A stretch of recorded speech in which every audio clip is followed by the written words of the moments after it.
A dedicated nurse with a heart of gold stumbles into the world of a cold-hearted billionaire when she's assigned to care for his dying mother. As she brings warmth to his mother's final days, she unknowingly melts the ice around his heart. But can a man who's never known love convince her that his feelings are real? Before we jump back in, tell us where you're tuning in from, and if this story touches you, make sure you're subscribed, because tomorrow I've saved something extra special for you. The autumn rain poured mercilessly over Westbrook Memorial Hospital as Sophia Carter rushed through the sliding doors, her scrubs already damp from the short dash from the parking lot. At 32, Sophia had perfected the art of arriving exactly on time despite the chaos that defined her life. Single motherhood, night shifts, and a mountain of student loans that seemed to grow rather than shrink with each passing year. "Morning, Soph," called Denise from the nurse's station. "Jameson's looking for you. Something about a special assignment." Sophia sighed, pushing her damp curls away from her face. Special assignments usually meant difficult patients, the ones other nurses had already refused to handle. But that was Sophia's reputation, the nurse who never gave up, even on the most challenging cases. "Dr. Jameson," she greeted the hospital's chief of medicine as she entered his office. "Denise said you wanted to see me?" Dr. Jameson looked up from his computer, his expression uncharacteristically hesitant. "Sophia, good. Have a seat. I have a somewhat unusual request for you." Sophia perched on the edge of the chair, her mind racing through possibilities. An aggressive patient? A contagious case? A celebrity demanding special treatment? "We've received a private patient request for in-home hospice care. The patient is Elizabeth Blackwood." Sophia's eyes widened. "As in Blackwood Industries? That Blackwood family?" Dr. Jameson nodded. "The very same. Elizabeth Blackwood has late-stage pancreatic cancer. She's chosen to spend her remaining time at home rather than in hospital. Her son, Alexander Blackwood, has requested our finest nurse to oversee her care." "And you thought of me?" Sophia asked, genuinely surprised. "Your patient satisfaction scores are unmatched, Sophia. Your empathy and skill are exactly what the Blackwoods need right now." He slid a folder across the desk. "The position would be exclusive. You'd be relieved of your regular hospital duties. The compensation is—" He paused. "Substantial." Sophia opened the folder, her eyes widening at the figure listed. It was more than triple her current salary. "This would mean uprooting Emma's routine," she said, thinking of her 7-year-old daughter. "We'd need to adjust to a new schedule. I understand it's a lot to consider. The position would last for the duration of Mrs. Blackwood's care. The prognosis suggests a few months at most. Take the day to think about it." But Sophia didn't need a day.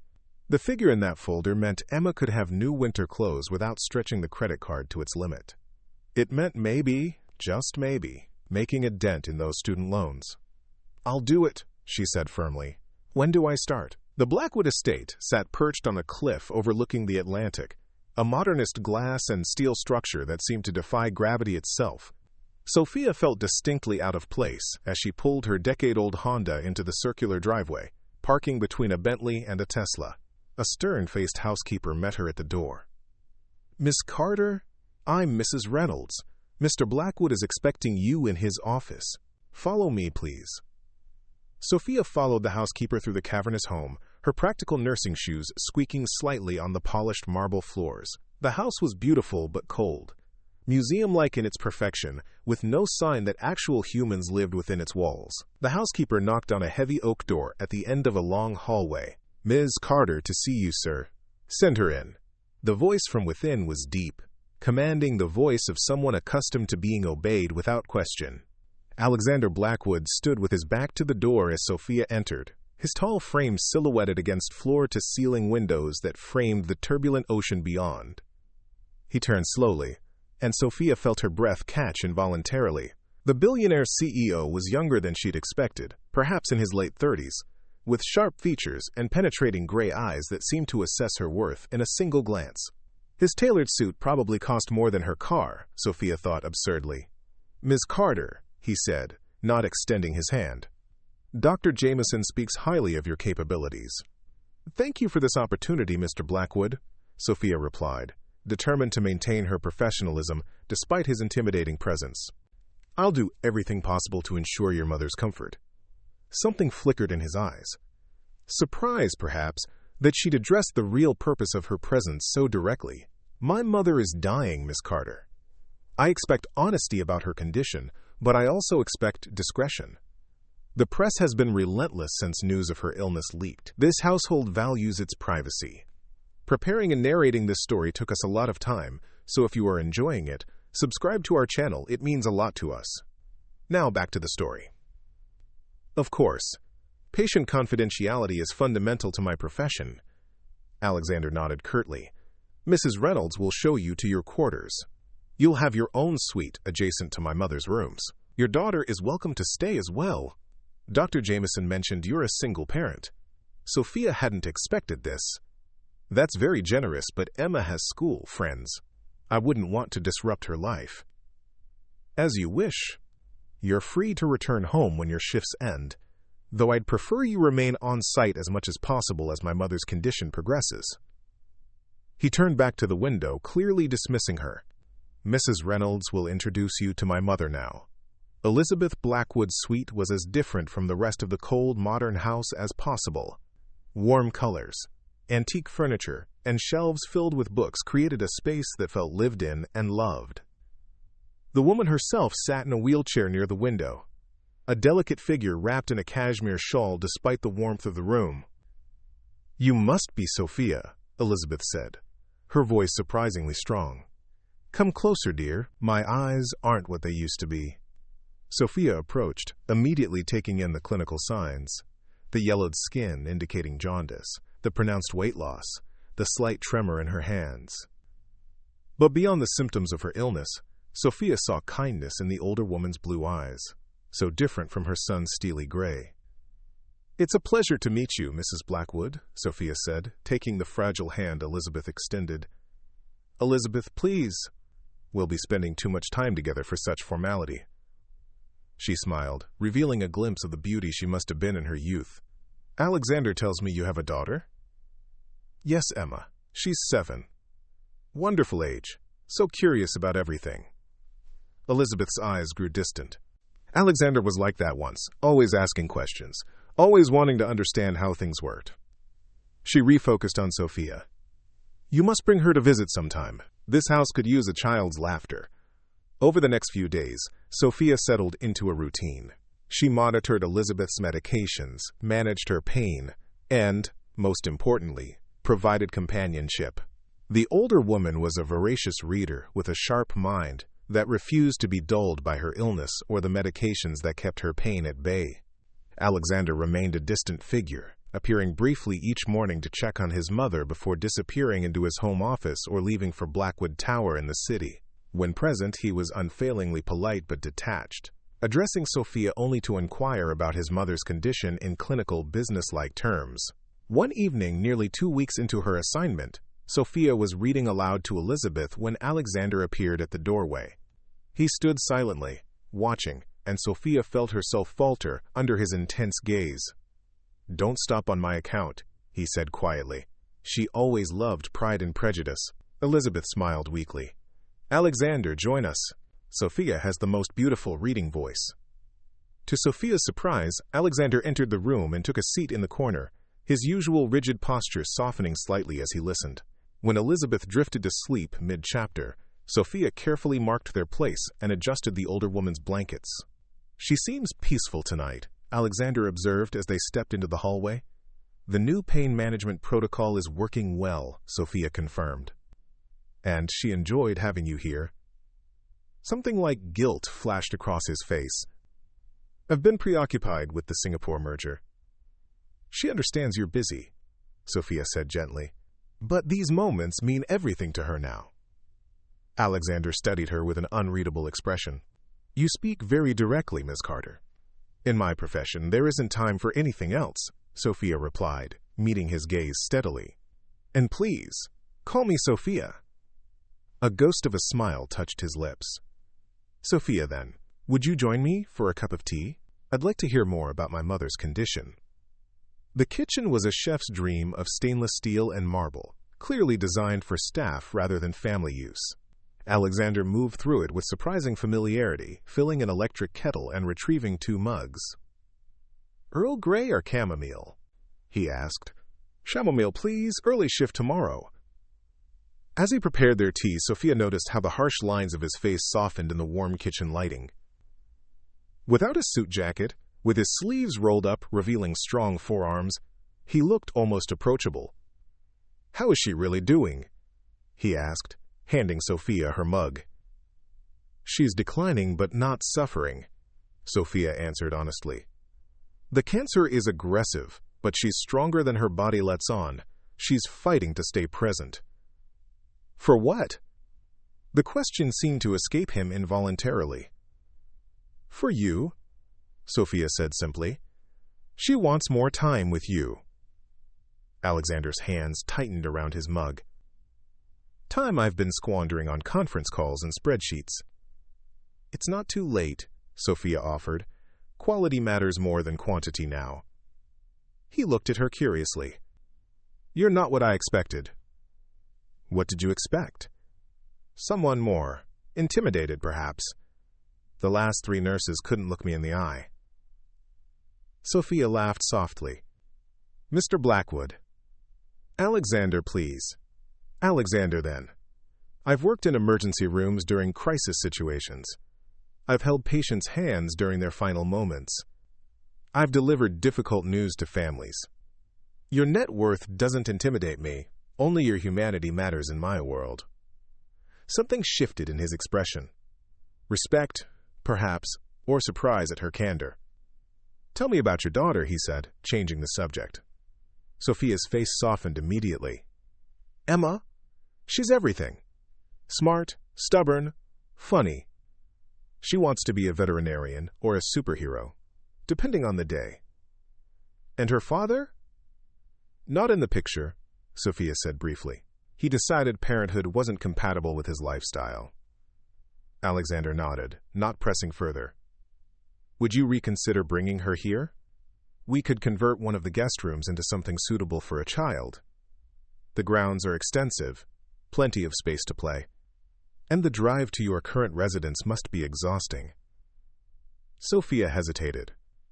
The commute was indeed taking its toll, and the idea of being closer to Elizabeth as her condition worsened had its merits. "I'll think about it," she promised. "Thank you for the offer." The following weekend, Sophia brought Emma to the Blackwood estate for a visit, wanting to test the waters before making any decisions about moving temporarily. Emma's eyes widened as they drove through the imposing gates. "You work here? It's like a castle." "It's just a house, sweetheart. A very big house." Mrs. Reynolds welcomed them warmly, her usual severity softening at the sight of Emma's excited face.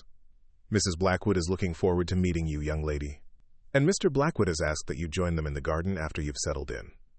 The garden surprised Sophia, an oasis of colorful blooms and winding paths, hidden behind the austere modern architecture of the house.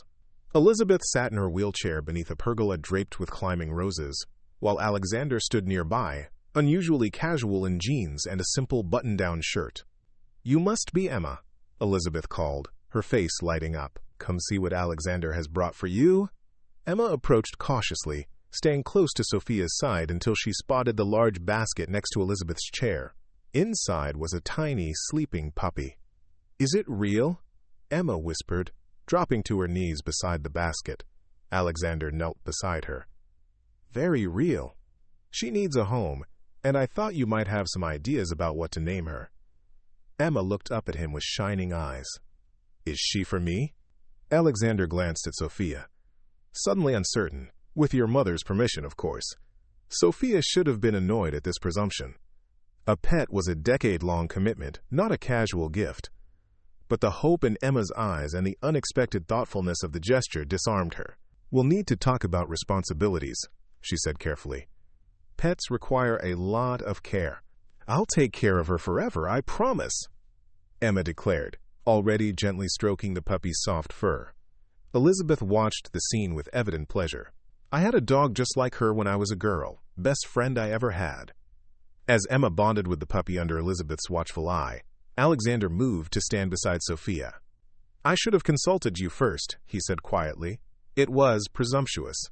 "Yes, it was," Sophia agreed, but without anger, though remarkably perceptive. "Emma's been begging for a dog for years. Consider it an incentive to accept the on-site accommodation," he replied, with the faintest hint of humor. "The puppy will need space to run." Sophia studied him, trying to reconcile this man, relaxed, almost playful, with the cold executive she'd first met. "You're different, Day." "Am I?" "You seem more present." Alexander's gaze drifted to his mother, who was laughing at something Emma had said. "I've been thinking about what you said, about quality of time." He hesitated. "Thank you for that reminder." That afternoon marked a turning point. Sophia and Emma moved into the Blackwood estate the following week, settling into a spacious suite that had been hastily but thoughtfully child-proofed and decorated with Emma in mind. The puppy, now named Daisy, became a fixture in their lives and, surprisingly, in Alexander's as well. Sophia began to notice Alexander appearing more frequently at his mother's bedside, sometimes with work documents that he would set aside to read to her or simply sit in companionable silence. He started joining them for dinner, initially as a silent presence but gradually engaging in conversation, particularly with Emma, whose unfiltered observations seemed to both amuse and intrigue him. One evening, after Emma had gone to bed, Sophia found Alexander in the kitchen, attempting to make hot chocolate. "Need some help?" she offered, watching him frown at the saucepan of milk threatening to boil over. "Please," he said, stepping back. "Culinary skills weren't emphasized in my education." Sophia took over, adding chocolate and a pinch of cinnamon. "Emma mentioned you're teaching her chess." "She's a quick study. Beat me yesterday. Though I suspect she's developing her own creative interpretation of the rules." Sophia laughed. "That sounds like Emma." As she stirred the hot chocolate, she felt Alexander watching her. "What?" she asked. "You've changed things here," he said thoughtfully. "Before you arrived, this house hadn't heard laughter in years." "Elizabeth laughs often," Sophia pointed out. "She has a wonderful sense of humor despite everything." "Yes, she does." "I'd forgotten that." He accepted the mug Sophia handed him. "My father died when I was 12. Heart attack at his desk." Very on brand for a Blackwood.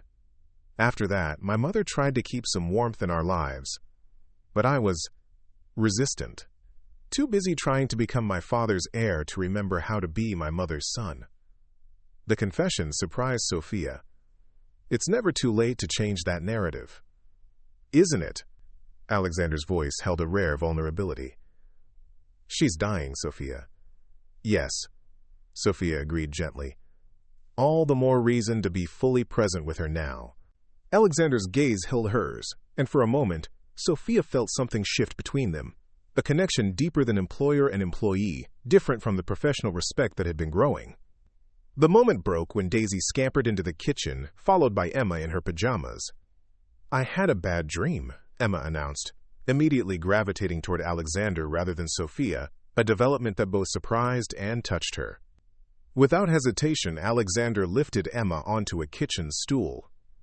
"Hot chocolate helps with bad dreams," he said seriously. Scientific fact.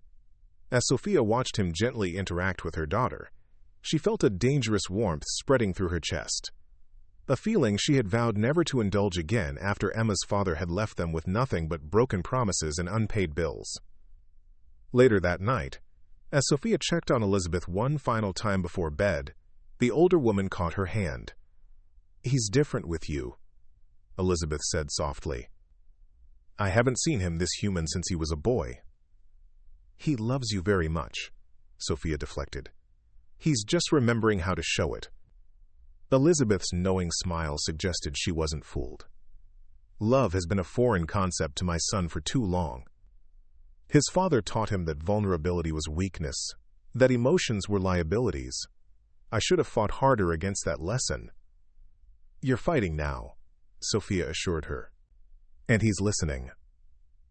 As the weeks passed, Elizabeth's condition deteriorated more rapidly than expected. Sophia increased her pain medication and oxygen support, making her as comfortable as possible while gently preparing Alexander for the inevitable. One stormy night, as rain lashed against the windows and thunder rolled across the ocean, Elizabeth's breathing became increasingly labored. Sophia summoned Alexander from his office, recognizing the signs that the end was near. "Talk to her," Sophia encouraged, stepping back to give them privacy. "She can hear you." Alexander took his mother's frail hand, his composed facade cracking as he struggled to find words. "Mother, I don't know what to say." "Tell her what's in your heart," Sophia whispered. "No business talk, no plans. Just truth." Alexander closed his eyes briefly, then leaned closer to his mother. "I remember the summer house in Maine," he began haltingly. "How you used to wake me before dawn to watch the sunrise over the water. You'd bring hot chocolate in a thermos, and we'd sit on that old wooden dock until the sky turned pink." Elizabeth's breathing seemed to ease slightly as he continued, recounting memories long buried.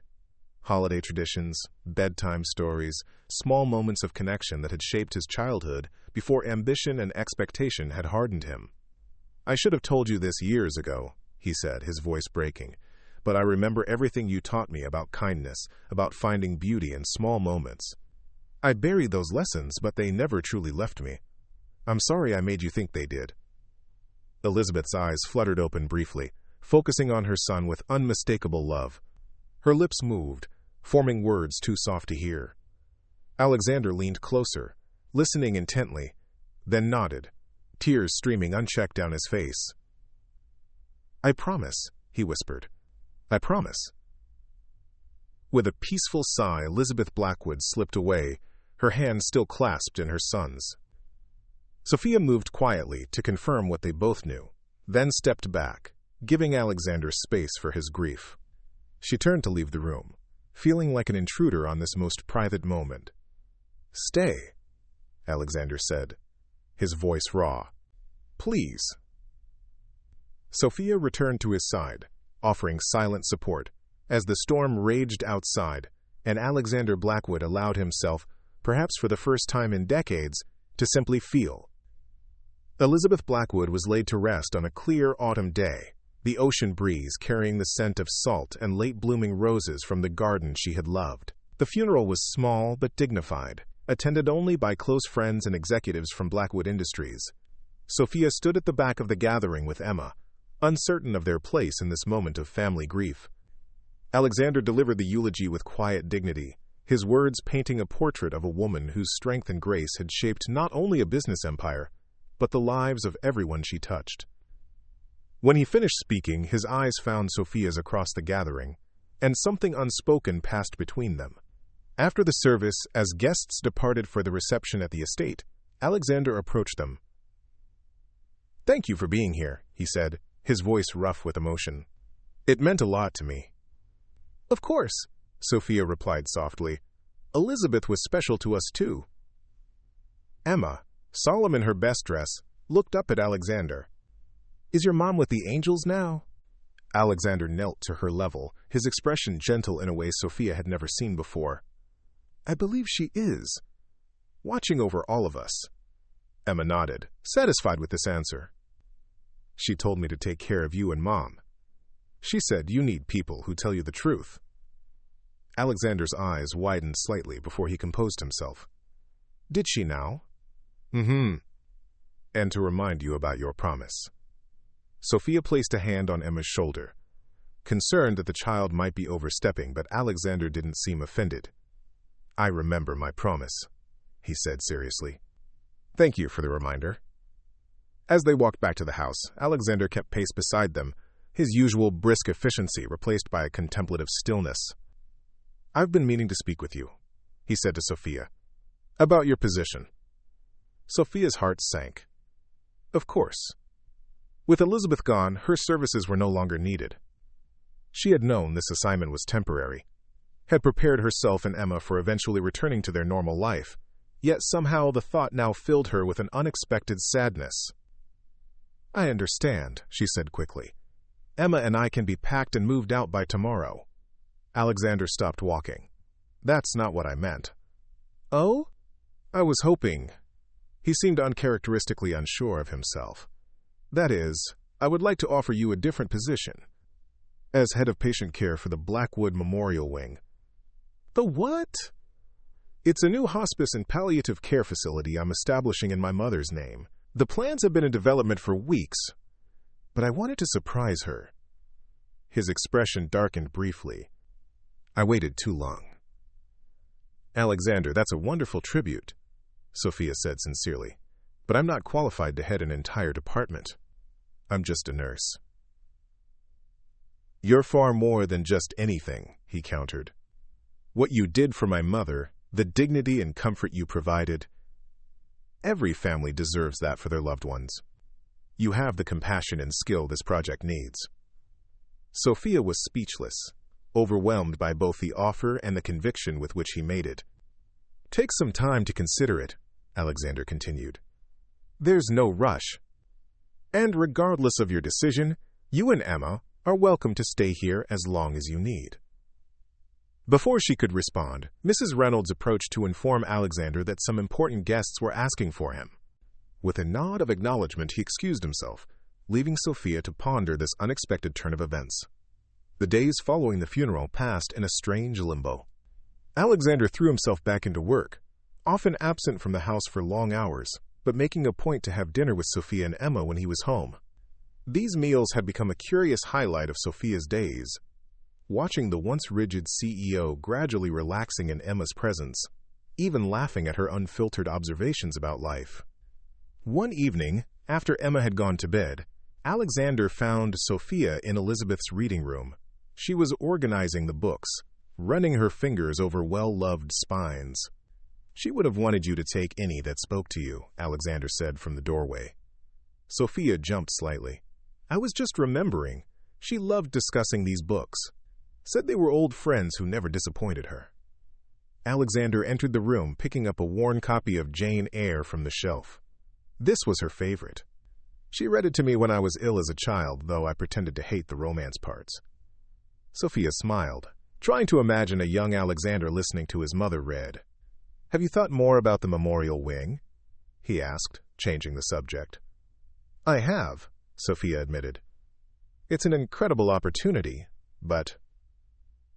But? It would mean making a permanent life here. Emma's already changed schools once. And, honestly, I'm not sure I'm qualified. Alexander set the book down, moving closer to her. You're more qualified than anyone I've ever met. Not because of degrees or certifications, though I know you have those, but because you understand what matters at the end. Dignity, comfort, human connection. His conviction was flattering, but Sophia still hesitated. May I ask you something personal? Of course. What did your mother say to you, at the end? Alexander was quiet for so long that Sophia thought he might not answer. When he finally spoke, his voice was soft but clear. She said, "Don't let her go." Sophia's breath caught. What did she mean? I think you know, Alexander replied, his eyes meeting hers with an intensity that made her heart race. My mother saw something in you from the beginning. Something I was too blind or too stubborn to acknowledge. Alexander, Sophia began, unsure how to respond. I'm not expressing myself well, he said, running a hand through his hair in a gesture of frustration. Business negotiations I can handle, but this... He took a deep breath. Sophia, working with the memorial wing doesn't have to be your only reason to stay. I would like. That is, I hope you might consider. The sound of Emma's voice calling for Sophia interrupted whatever Alexander had been about to say. Mom, I had a bad dream about Grandma Liz. Sophia turned to find Emma in the doorway, clutching her stuffed rabbit, tears on her cheeks. She immediately went to her daughter, kneeling to hold her close. It's okay, sweetheart. It's normal to have sad dreams when we miss someone. Alexander knelt beside them. Would hot chocolate help? Scientific fact, remember. Emma nodded against Sophia's shoulder, and the three of them made their way to the kitchen, the unfinished conversation hanging between the adults as they comforted the child they had both come to care for. Over the next few weeks, Sophia found herself increasingly involved in the planning for the Blackwood Memorial Wing. Alexander had introduced her to the architects and medical consultants, genuinely valuing her input on everything from room layouts to staffing structures. The work was challenging and fulfilling, tapping into passions she'd held throughout her nursing career but never had the opportunity to express. Emma, meanwhile, had blossomed in her new school, making friends and excelling academically. The initial trauma of being uprooted had faded as she embraced this new chapter, especially the expansive grounds of the estate where she and Daisy could explore for hours. Despite these positive developments, Sophia couldn't shake a growing unease. Alexander had never revisited their interrupted conversation, maintaining a friendly but professional distance that left her confused about his intentions. Had she misinterpreted his words, projected her own developing feelings onto an innocent interaction? The uncertainty came to a head one evening when Alexander announced he would be traveling to Tokyo for 2 weeks to finalize an important acquisition. 2 weeks? Emma exclaimed, dismayed. But you'll miss my school play. I'm the narrator. Alexander looked genuinely regretful. I'm sorry, Emma. This meeting has been scheduled for months. Can't someone else go? The child persisted, her lower lip trembling. Business doesn't work that way, sweetheart. Sophia intervened gently. Mr. Blackwood has important responsibilities. Emma pushed away from the table. You promised we'd finish our chess tournament! You promised! She ran from the room, Daisy trotting anxiously after her. Emma! Sophia called, rising to follow. Let me, Alexander said, surprising her. If that's okay? Sophia nodded, watching as he followed her daughter. Through the open door, she could hear his gentle knock on Emma's bedroom door, his patient voice as he asked permission to enter. She couldn't make out their conversation, but when he emerged 30 minutes later, his expression was thoughtful. She's quite the negotiator, he said, rejoining Sophia in the living room. Apparently, she'll forgive me if I video call every day, bring her a specific Tokyo snow globe, and reschedule our tournament for the exact day I return. Sophia laughed softly. She drives a hard bargain. She does, Alexander agreed, a fondness in his voice that made Sophia's heart twist. She also asked if we would still live here when I got back. Sophia's smile faded. What did you tell her? That this is her home for as long as she wants it to be, he said simply. Was that wrong? No, it's just... Sophia struggled to articulate her concerns. Alexander, we need to talk about what happens after the memorial wing is established. About our long-term situation. He sat beside her on the sofa, closer than necessary. What would you like to happen? That's not fair, Sophia protested. You're the one who offered me a position, who invited us into your home. You must have had some plan in mind. Alexander was quiet for a moment, his expression unreadable. My original plan was simple. Hire the best nurse for my mother, ensure her comfort in her final days. What I didn't plan for was you, Sophia, you and Emma.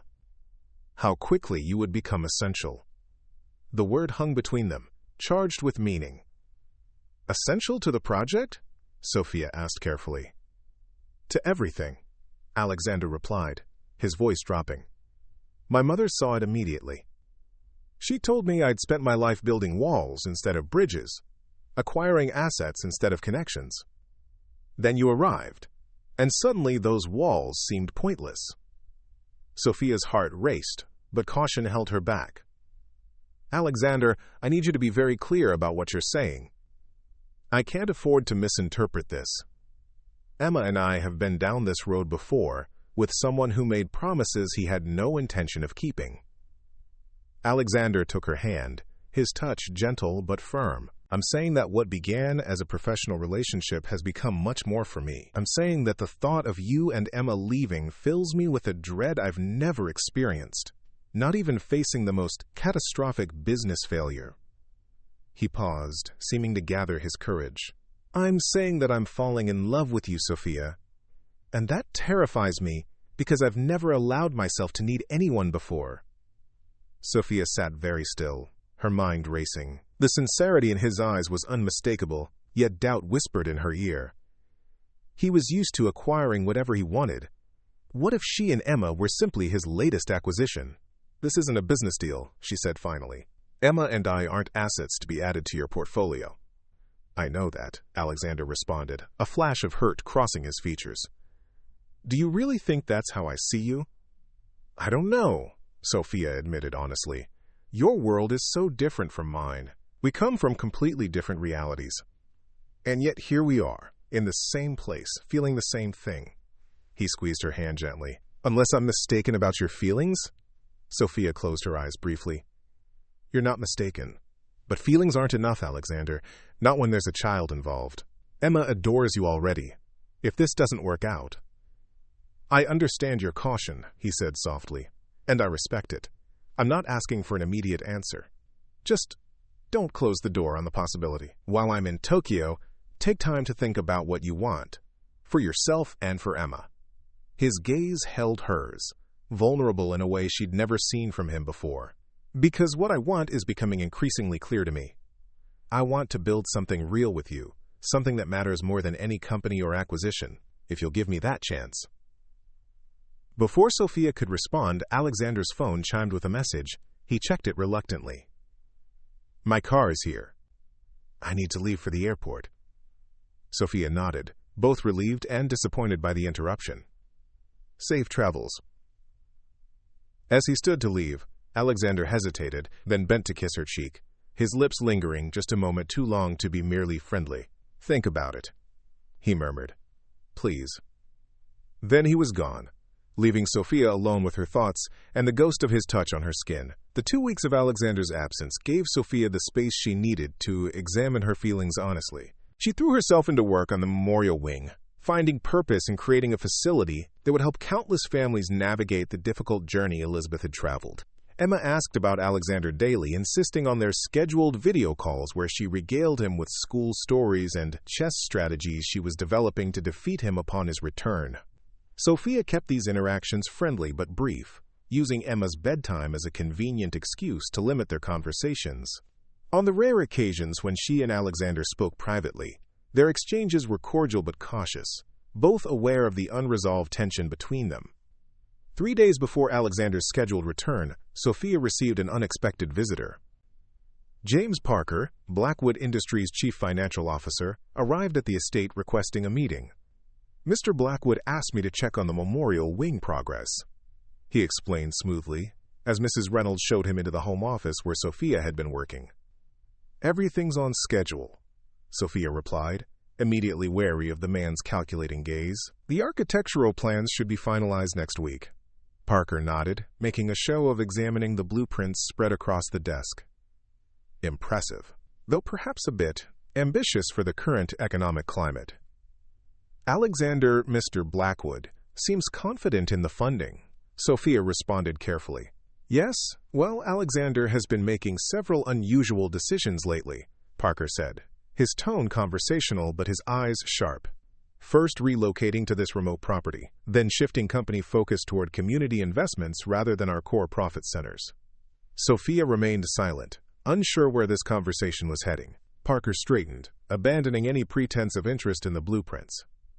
"Miss Carter, I'll be direct. The board is concerned about Alexander's recent behavior. Since his mother's illness and passing, he hasn't been himself. These new initiatives, while admirable, represent a significant deviation from the Blackwood business model." "I don't see how this concerns me," Sophia said evenly. "Don't you?" Parker's smile didn't reach his eyes. Alexander was singularly focused, ruthlessly efficient, qualities that built Blackwood Industries into what it is today. Then his mother falls ill, you enter the picture, and suddenly he's donating millions to hospice care and considering relocating company headquarters to accommodate a more family-friendly work culture. The implication was clear. Sophia felt her cheeks flush with anger. "If you're suggesting I'm somehow manipulating him—" "Not at all," Parker interrupted smoothly. "I'm simply concerned about a friend who appears to be making life-altering decisions during a period of grief and vulnerability. Alexander is one of the most clear-headed people I've ever met," Sophia countered. "If he's choosing to honor his mother's memory through philanthropic work, that seems like a healthy response to loss, not a sign of impaired judgment." Parker studied her with newfound interest. "You genuinely care for him?" "Of course I do," Sophia replied before she could censor herself. "He's been through a tremendous loss." "Care enough to consider what's truly best for him?" Parker pressed.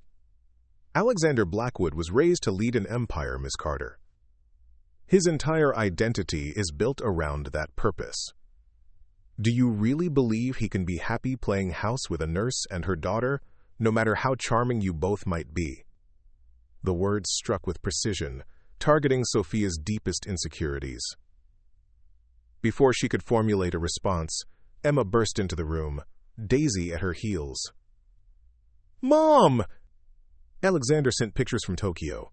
He found the snow globe and—" She stopped abruptly, noticing Parker. "Oh. Hello." Parker's demeanor changed instantly, his smile warming as he addressed the child. "You must be Emma. Alexander has mentioned you. I'm Mr. Parker, a colleague of his." Emma regarded him skeptically. "Alexander never mentioned you." "Emma," Sophia warned gently. "Manners." "Sorry," Emma mumbled, not sounding particularly sincere. Parker checked his watch. "I should be going. Thank you for the update on the memorial wing, Miss Carter. I'll let Alexander know everything is progressing smoothly." After he left, Emma turned to Sophia with the uncanny perceptiveness of children. "I don't like him. He smiles with his mouth, but not his eyes."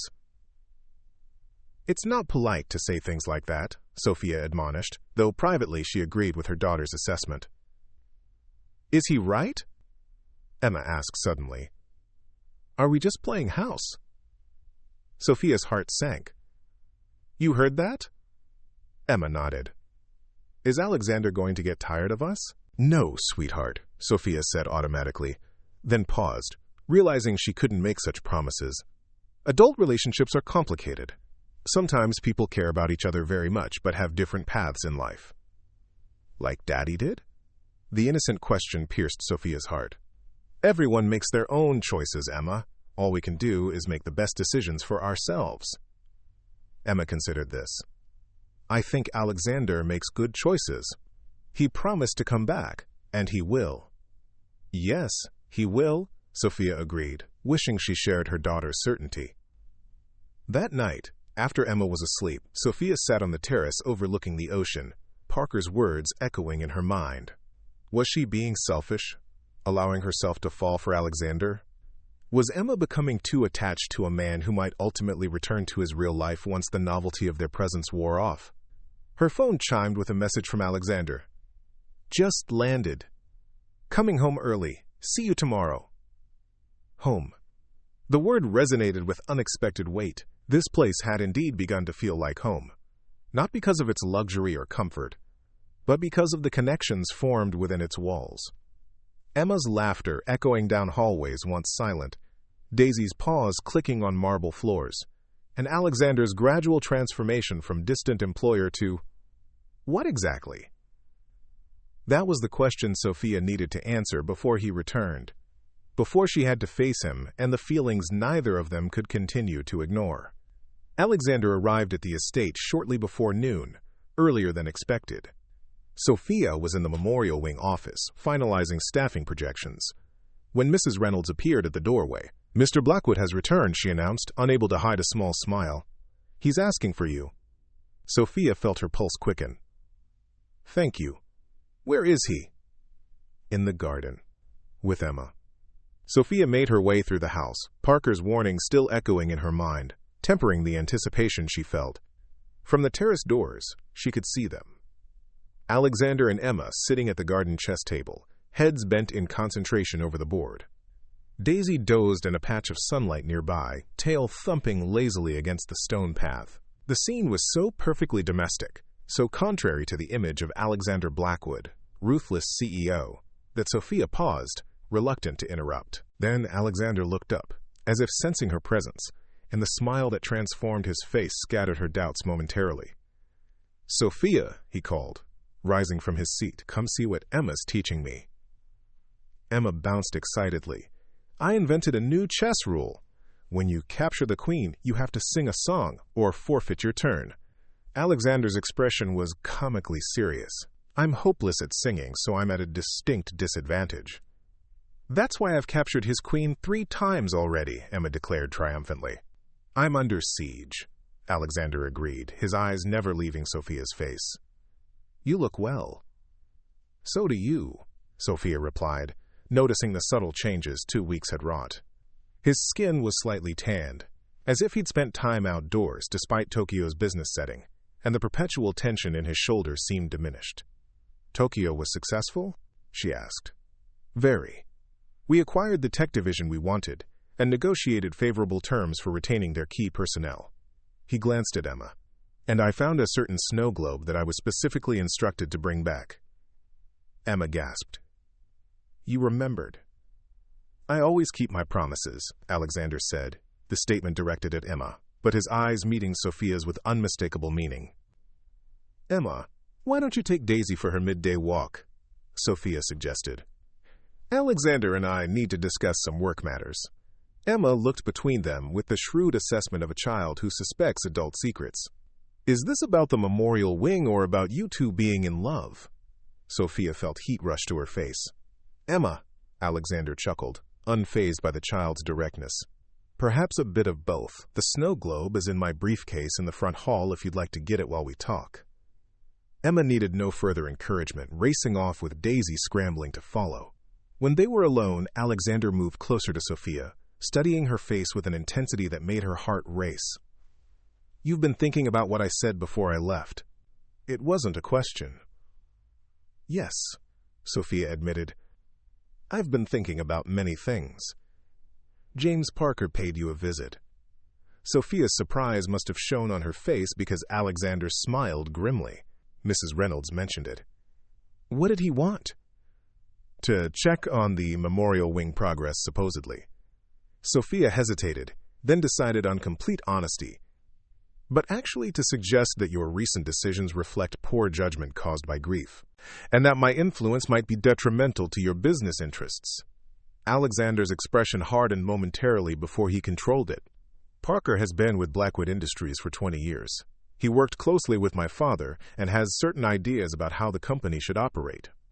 Ideas that have become increasingly at odds with my vision. He seemed concerned about you. He's concerned about quarterly projections and shareholder value, not me.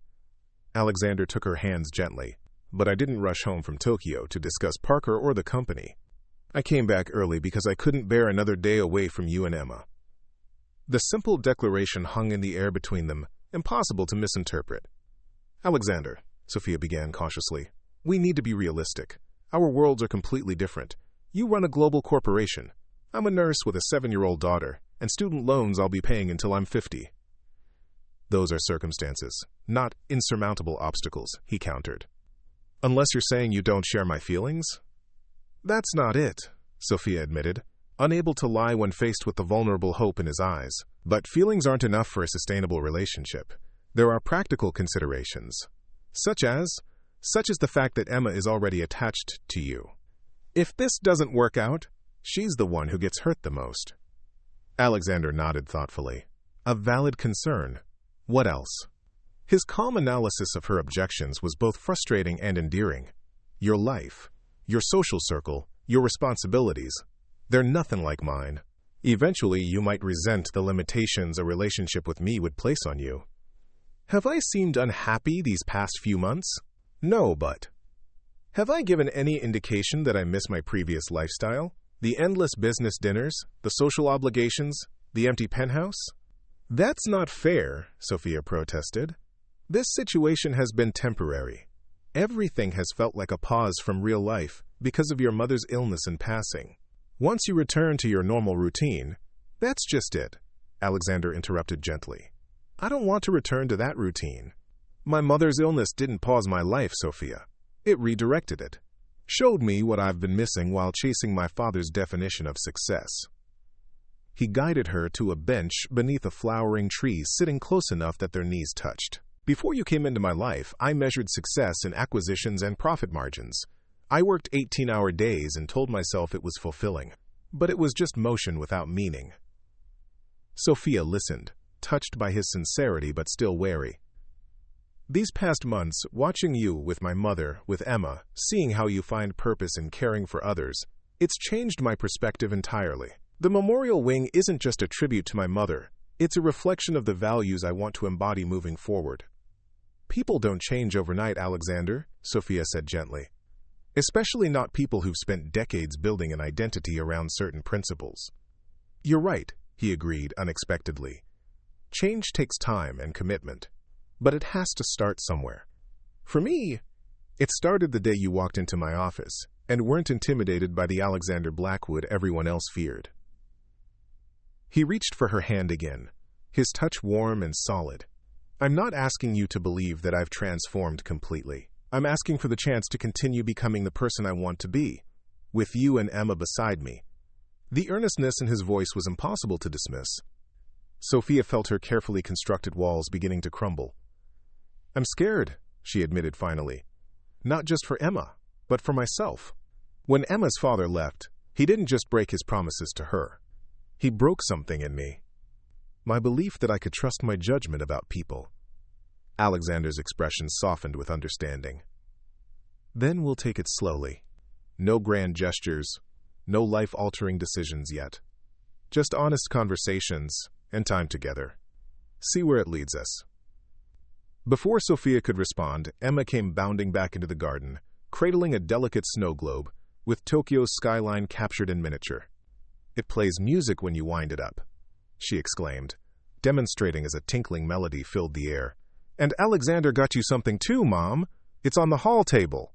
Sophia raised an eyebrow at Alexander, who looked slightly embarrassed. "Just a small token," he said. "Nothing extravagant." "So much for no grand gestures," Sophia murmured, but she was smiling. The days that followed settled into a new routine. Alexander balanced his work responsibilities with dedicated time for Sophia and Emma, making a point of being present for dinner each evening and helping with Emma's increasingly creative homework projects. On weekends, they explored the coastline together, discovering hidden beaches and seaside villages that even Alexander, who had lived in the area for years, had never visited.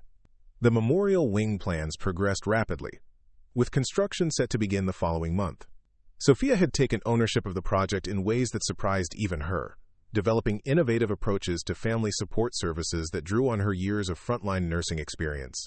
One evening, as Sophia reviewed training protocols for the future hospice staff, Alexander appeared in the doorway of the home office they now shared.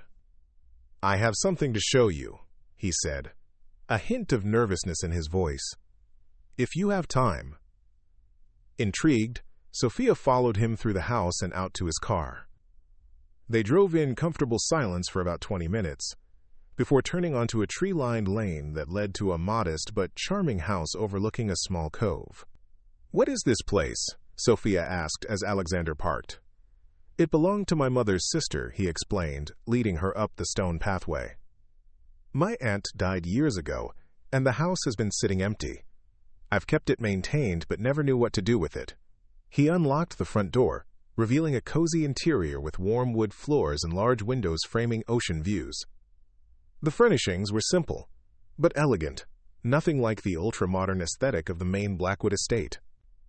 "It's beautiful," Sophia said, wandering through the open living area. "Why haven't you mentioned it before?" Alexander seemed uncharacteristically hesitant. "I've been having it renovated. I wanted to wait until it was finished." "Renovated for what purpose?" "That depends," he replied, watching her carefully. "It could be a guest house, or an investment property. Or, Sophia prompted when he trailed off. "Or it could be a home. For us, if that's something you might want someday." Sophia's breath caught. "Alexander." "Not now," he added quickly. "Not until we're both ready, but I wanted you to see it, to know that I'm thinking about a future together. One that doesn't have to mean living in a mansion or conforming to some predetermined lifestyle." Sophia moved through the house slowly, taking in details that suddenly seemed significant. The window seat perfect for reading, the backyard large enough for Daisy to run, the 3 bedrooms that would give Emma her own space while still allowing room to grow. "You've put a lot of thought into this," she observed. "I have," Alexander admitted. Too much? Too soon? The vulnerability in his question touched her deeply. This was so far from the calculating businessman she'd first met. This man who renovated a house on the hope that she might someday want to share it with him. Not too much, she said softly. Just unexpected. In the best possible way. Relief washed over his features. There's no timeline, no pressure. I just wanted you to know that when you talk about our different worlds, I'm not asking you to adapt to mine. I'm willing to build a new one with you. Sophia crossed the room to him, reaching up to touch his face gently. Thank you for showing me this. Something shifted between them in that moment, a barrier lowering, a future beginning to take shape. When Alexander bent to kiss her, it felt like the most natural progression imaginable, a culmination of months of growing feelings and deepening trust. The kiss was tender at first, then increasingly urgent, as if they were both finally acknowledging the current that had been pulling them toward each other since the beginning. When they finally broke apart, breathless, Sophia rested her forehead against his chest, feeling the rapid beat of his heart matching her own. We should get back, she murmured reluctantly. Emma will be wondering where we are. Alexander nodded, but neither of them moved immediately, savoring the moment and what it represented. A threshold crossed, a new chapter beginning. Their relationship evolved naturally after that evening. Small touches, shared glances, stolen moments together when Emma was at school or asleep. Nothing rushed, nothing forced, just the gradual intertwining of two lives finding their rhythm together. Emma, with a child's adaptability, accepted the shift in their relationship without question, as if she had always expected this outcome. Are you going to marry Alexander? She asked Sophia matter-of-factly one morning as they prepared for school. That's not something we've discussed, Sophia replied carefully. Emma considered this. But you love him, right? And he loves us? Yes, Sophia admitted, seeing no point in denying what had become obvious. We do love each other. Good, Emma declared with satisfaction. Because Daisy likes having all of us together. The groundbreaking ceremony for the Blackwood Memorial Wing took place on a bright spring day, drawing medical professionals, community leaders, and press from across the region. Sophia stood beside Alexander as he addressed the gathering, articulating a vision of compassionate end-of-life care that moved many to tears. My mother taught me that true strength lies not in accumulating power or wealth, but in how we care for one another in our most vulnerable moments, he said, his voice steady and sincere. This facility will be her legacy, a place where families can find support during life's most challenging transition. As applause filled the air, Alexander turned to Sophia, taking her hand publicly for the first time. The gesture did not go unnoticed by the press, and by evening, speculation about Alexander Blackwood's relationship with the Angel of Mercy, who had cared for his mother, dominated local news outlets. I'm sorry about the media attention, Alexander said later that night as they scrolled through increasingly elaborate headlines on his tablet. I should have been more discreet. Are you ashamed to be seen with me? Sophia teased, though a part of her wondered if the public scrutiny might change his feelings. Quite the opposite, he replied seriously. I'm proud to have you by my side. I just don't want this attention to make you uncomfortable. I'm tougher than I look, Sophia assured him, though I could do without being called an angel of mercy in every other paragraph. Makes me sound like a Victorian novel heroine, Alexander laughed, pulling her closer on the sofa they shared. Would you prefer healthcare dynamo or perhaps medical visionary? How about just Sophia? She suggested. Mother, nurse, slightly overwhelmed woman, trying to figure out how she ended up in this fairy tale. Alexander's expression grew thoughtful. Is that how this feels to you? Like a fairy tale? Sometimes, Sophia admitted. The billionaire and the nurse isn't exactly a common love story. Perhaps not, Alexander agreed. But I think the best love stories aren't about categories or social positions. They're about two people who make each other better, who help each other become who they're meant to be. He traced her cheek gently. You've done that for me, Sophia. Before you, I was just going through the motions, following a script written by my father, You showed me there was another way to live, another definition of success. Sophia leaned into his touch. And you've shown me that it's possible to trust again, to open my heart when everything in me wanted to keep it safely locked away. Their peaceful moment was interrupted by Alexander's phone buzzing insistently. He checked the screen with a frown. It's Parker. The third time he's called tonight. You should answer, Sophia encouraged. It might be important. Alexander sighed, but accepted the call, his expression growing increasingly serious as he listened. I understand. No, don't take any action yet. I'll be there first thing tomorrow. He ended the call, turning to Sophia with regret in his eyes. I need to go into the office. There's a situation with the Tokyo acquisition. Of course, Sophia said immediately. Do what you need to do. He kissed her briefly before heading to his home office to prepare, and Sophia was reminded that regardless of their deepening relationship, Alexander Blackwood was still responsible for a global corporation employing thousands of people. Their worlds might be merging, but they hadn't disappeared. The following morning, Alexander left before dawn, apologizing profusely for missing breakfast with her and Emma. By midday, Sophia began receiving concerned messages from him, indicating that the situation was more complex than anticipated, and he might be late returning. When evening came with no sign of Alexander, Sophia put Emma to bed with reassurances that he would be back soon. It wasn't until nearly midnight that she heard his car in the driveway. He looked exhausted as he entered the living room, his tie loosened and dark circles under his eyes. I'm sorry, he said immediately. That took much longer than expected. Is everything okay? Sophia asked, concerned by his drawn expression. Alexander sank onto the sofa beside her.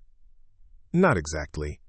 The Tokyo deal is fine, but Parker took the opportunity to call an emergency board meeting. Apparently, several key investors are concerned about the company's new direction. Specifically, the resources being allocated to the memorial wing and other community initiatives. Because they're not profitable enough? Precisely. Blackwood Industries has always prioritized shareholder value above all else. My recent decisions represent a significant departure from that philosophy. Sophia felt a cold weight settle in her stomach. Because of me? No, Alexander said firmly. Because I've changed my priorities. Because I finally understand what my mother tried to tell me for years, that a legacy built solely on profit margins is hollow. What will you do? Alexander ran a hand through his hair, a gesture Sophia now recognized as a sign of deep thought. Fight for my vision, naturally. I'm still the majority shareholder. But it won't be easy. Parker has been cultivating relationships with the board for decades. He knows how to leverage their concerns. And if you can't convince them, then I have decisions to make, Alexander said simply, about what matters most to me. The implications of that statement hung in the air between them. Sophia wanted to tell him that she would never ask him to choose between his company and their relationship, but the words stuck in her throat. Because in truth, if he did choose the company, chose to revert to the Alexander Blackwood who had built walls instead of bridges, where would that leave her and Emma? As if reading her thoughts, Alexander took her hands. Sophia, whatever happens with the board, with the company, it doesn't change how I feel about you. About us. Doesn't it? She asked quietly. Alexander, your company is part of who you are. It's your family legacy. If protecting that means returning to the person you were before, the ruthless CEO focused solely on expansion and profit, I'm not sure where that leaves room for us. I won't go back to being that person, he said with conviction, even if it means walking away from Blackwood Industries entirely. The declaration shocked her. You can't mean that. I do, he insisted. These past months have shown me what truly matters. I won't sacrifice that for any company, even one bearing my name.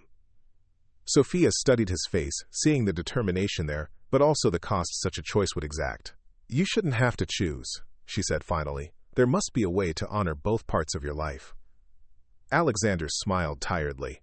That's what I'm fighting for. A company that reflects values worth passing on, not just a balance sheet worth inheriting. He pulled her close, and Sophia rested against him, feeling both the strength and the vulnerability in his embrace. Whatever challenges lay ahead, they would face them together, the billionaire who had found his heart and the nurse who had risked hers one more time. Up next, you've got two more standout stories right on your screen.